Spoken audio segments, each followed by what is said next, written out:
Hello, how you doing?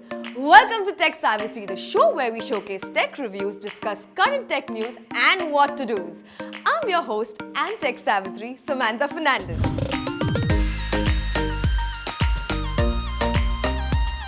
Today we've got some sizzling stuff to talk about, from finding interesting people on today's many dating apps to voices from the other side. And we'll also discuss the issue of voice interface with our resident expert from Servify. So, it's time to talk tech. On with the show, and here we go. Too chubby, too geeky, too muscular. You, blonde hair, no. Skinny and a musician, interesting. Swipe right. With multiple apps dropping all the time, from big names like Tinder, Grindr to OkCupid, Hinge, Happen, Badoo, it's quite a choice. Choosing a dating app is as hard as choosing a potential date on the app. So, what do? Well, you ask me. These are two of my favorite dating apps. Of course, you're free to test the waters, but you won't go wrong with these. My first choice would be India's own Tinder's competition, Truly Madly. Tinder is definitely one of the most popular choices. Its interface is simple to use, making it highly functional. But I'm going with Truly Madly because it feels just a little more reassuring. For one thing, it gives you points, like a score, a trust score to be precise, with your FB and LinkedIn profiles. This helps create a genuine profile that's somewhat verified. That makes me feel that there's some truth to the person and allows me to check their online profiles to make doubly sure they're not some crazy, weird stalker. And second, I love the little compatibility quizzes that they ask you when creating your profile. Truly Madly seems like it's actually trying to find you someone you like.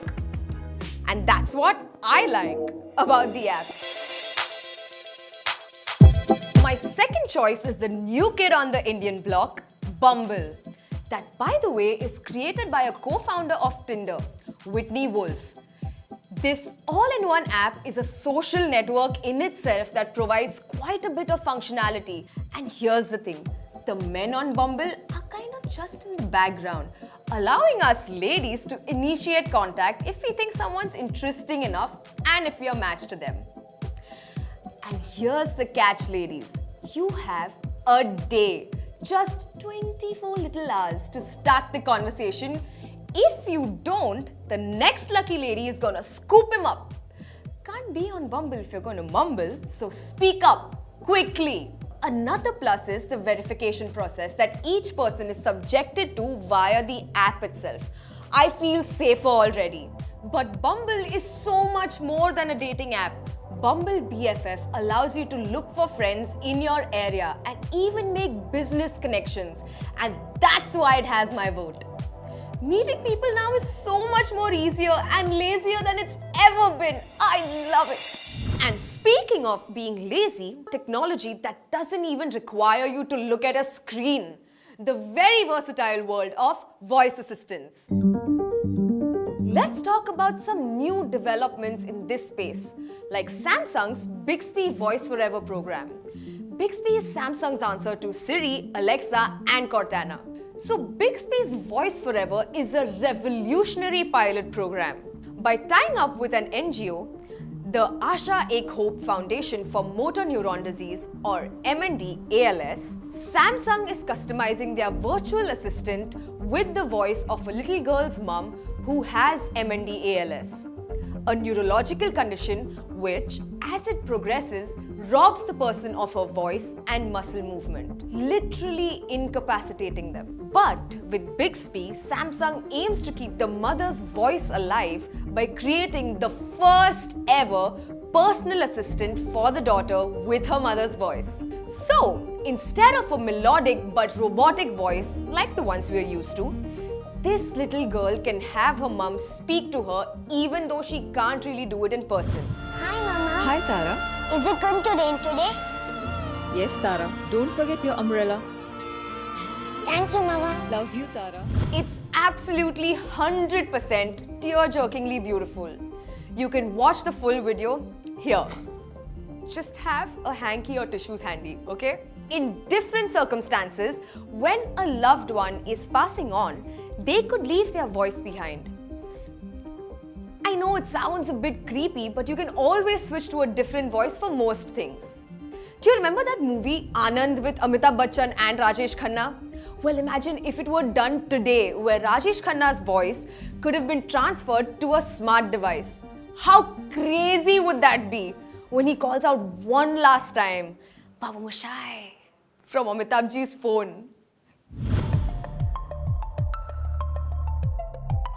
And with that, I have a question for our resident expert, Srivatsa Prabhakar, founder of Servify, the guys who make sure our smart devices are always protected. Hi Srivatsa. Hey Sam. So speaking of voices from the beyond, it's interesting to see how voice assistants are now allowing us to simply talk to our gadgets and interact with them. Is this more of a fad and a gimmick, or can it really be useful?